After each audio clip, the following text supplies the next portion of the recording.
साहब वो घर तो बहुत दिनों से खाली पड़ा है और उस घर में कोई भी रहना नहीं चाहता। सुना जाता है कि एक औरत ने उस घर में फांसी लगा ली थी और उस घर में उसी की आत्मा का वास है। तुम यह फिजूल की बातें करना बंद करो। आत्मा वात्मा कुछ नहीं होती है, राघव ने टैक्सी ड्राइवर को डपटते हुए कहा। राघव का पिछले हफ्ते ही माला गांव में तबादला हुआ था। पूरे हफ्ते नया घर तलाशने के बाद ही घर उसे मिला था जो कि बिकाऊ था, तो उसने ही जल्दबाजी में खरीद लिया। वह अपनी बीवी और 2 बच्चों के साथ उस घर में शिफ्ट होने जा रहा था। राघव का 9 साल का बेटा और 8 साल की बेटी डॉली पिछले ही सीट पर बैठे हुए ड्राइवर की बातों को बड़े ध्यान से सुन रहे थे। थोड़ी देर बाद डॉली ने सुनीता से पूछा, मम्मी क्या सच में भूत होता है? राघव की बीवी सुनीता भी उन्हीं बच्चों के साथ पीछे सीट पर बैठी थी। सुनीता ने दोनों बच्चों को समझाते हुए कहा, नहीं बच्चों, भूत वूत कुछ नहीं होता, अंकल तो कहानी सुना रहे हैं। राघव ने एक बार फिर ड्राइवर से कहा, यह सब कहानियां बनाना बंद करो, बच्चे डर जाते हैं। साहब, मैंने जो बात सुनी थी वह आपको बता दी, अब आगे आपकी मर्जी, ड्राइवर ने राघव से कहा। शाम का समय हो गया था, सूरज ढलने को था, लेकिन अभी भी हल्की सी धूप खिली थी। राघव ने ड्राइवर से पूछा, अभी और कितना समय लगेगा? बस पहुंच ही गए साहब, ड्राइवर ने जवाब दिया। थोड़ा और आगे जाने के बाद एकांत ड्राइवर ने टैक्सी रोक दी और कहा, लो साहब, आपकी मंजिल आ गई। राघव ने टैक्सी से नीचे उतरकर देखा तो ड्राइवर ने टैक्सी लगभग 100 मीटर पहले ही रोक दी थी। राघव ने ड्राइवर से पूछा, तुमने टैक्सी पहले क्यों रोक दी? अभी और थोड़ा आगे चलना है।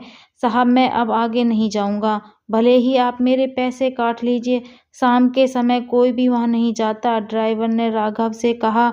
राघव ने उससे ज्यादा बहस नहीं की और उसका किराया दे दिया।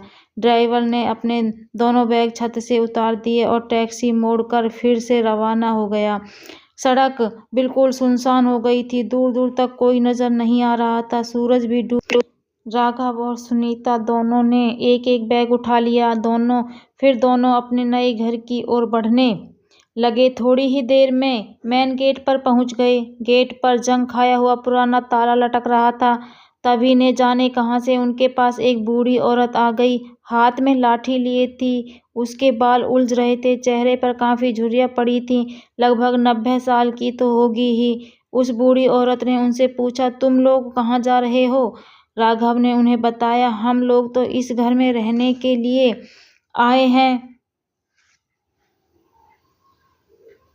उस बूढ़ी औरत ने उन्हें जैसे ही यह बात सुनी तो जोर जोर से कहने लगी, लौट जाओ यहाँ से, लौट जाओ, वह किसी को नहीं छोड़ेगी। यहाँ जो भी आता है वह जिंदा वापस लौट कर नहीं जाता, तुम सब मारे जाओगे, लौट जाओ यहाँ से, लौट जाओ, अभी भी समय है, वापस चले जाओ। तभी उस घर का चौकीदार राम सिंह वहां आ गया और उसने उस बूढ़ी औरत को वहां से भगाते हुए कहा, चल बुढ़िया, निकल यहाँ से, भाग, कुछ भी बकती रहती है, पागल कहीं की। साहब, आपकी इसकी बातों पर ध्यान मत दीजिए, ये तो पागल बूढ़ी है, कुछ भी बकती रहती है, आप घर में चलिए। राम सिंह ने जंग लगे सरिये से मेन गेट को लटकते रहे ताले को खोलते हुए कहा। दरअसल राम सिंह उस घर का ही चौकीदार था, देखभाल करता था और वह माली का भी काम करता था। राम सिंह ने गेट खोला, फिर घर काफी पुराना लग रहा था, धूल और पत्तों से सारा घर ढका हुआ था। उस घर के आसपास कोई दूसरा घर भी नहीं था, दूर दूर तक केवल जंगल ही जंगल था। राम सिंह ने दोनों बैग अपने हाथ में उठा लिए और अंदर जाकर घर का दरवाजा खोल दिया। राम सिंह घर में चला गया, पीछे पीछे वे चारों लोग अंदर चले गए। घर के अंदर उनके आवाजें गूंज रही थी, सारा घर मकड़ियों से बना हुआ था। राम सिंह ने फिर उनको उनका कमरा दिखाया जो कि ऊपर वाले फ्लोर पर था। उन्होंने जैसे ही गेट खोला वैसे ही फर्श से 2 कबूतर कमरे से बाहर उड़ गए। सारा सामान बिख रहा था, पूरे घर में धूल की चादर बिछी थी। राम सिंह ने बैग उनके कमरे में रख लिया और उन्होंने कहा, साहब, आप लोग अपना सामान व्यवस्थित तरीके से रख रहे हो ना? लेकिन तब तक मैं खाने का इंतजाम करता हूँ। राम सिंह चला गया। उन्होंने पूरे घर को साफ करना था, इसलिए उन्होंने कमरे से शुरुआत की और वे लोग तुरंत ही कमरे में लग गए। थोड़ी ही देर में उन्होंने अपने कमरे को साफ कर लिया और सारा सामान स्वच्छ तरीके से रख दिया। राम सिंह ने खाना लगा दिया था, इसलिए उन्होंने आवाज़ लगाई, मालिक नीचे आइए, खाना खा लीजिए। सभी लोग नीचे गए। राम सिंह ने सभी को खाना परोसा और खाना खाया। बहुत ही स्वादिष्ट बना था। सभी लोग उन्होंने खाना खाने लग गए। खाते खाते राघव ने राम सिंह से उन अफवाहों के बारे में पूछा, तो राम सिंह ने कहा, क्या साहब, आप भी इन बातों को लेकर बैठ गए।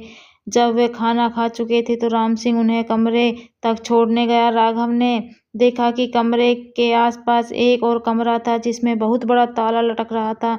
राघव ने पूछा, इस कमरे में ताला क्यों लगा है। राम सिंह ने उस कमरे के बारे में कुछ नहीं बताया और हंसकर बात को टाल दिया। राम सिंह ने राघव से कहा, साहब, आप इस कमरे के बारे में मुझे कुछ नहीं पता है। आप इस कमरे के अंदर मत जाना और ना ही इसे खोलने की कोशिश करना। जितना हो सके इस कमरे से दूर ही रहना। राम सिंह ऐसा कहकर वहां से चला गया। फिर वे सभी लोग कमरे में आ गए। सुनीता ने राघव से पूछा, डॉली कहाँ है। राघव ने देखा कि डॉली उनके बीच नहीं थी। राघव ने इधर उधर देखा तो डॉली उनके बीच नहीं थी। राघव ने घबराकर सुनीता से पूछा, कहाँ गई डॉली, अभी तो यहीं थी। राघव और सुनीता डॉली को चारों तरफ ढूंढने लगे, लेकिन डॉली उन्हें कहीं नहीं मिली। वे दोनों आवाज़ लगाने लगे, डॉली डॉली कहाँ हो तुम, पर कोई आवाज़ें नहीं आ रही थी। राघव घबरा गया, उसके माथे पर पसीना छलक आया, बहुत परेशान हो गया था। उधर सुनीता की दिल की धड़कने लगा। उनके मन में एक अनजाना सा डर बैठ गया था। उसने लगने लगा कहीं कुछ तो नहीं हो गया। डॉली कहाँ चली गई, आखिरकार वह गई तो कहाँ गई। उन्हें कुछ समझ में नहीं आ रहा था। ऊपर से राघव।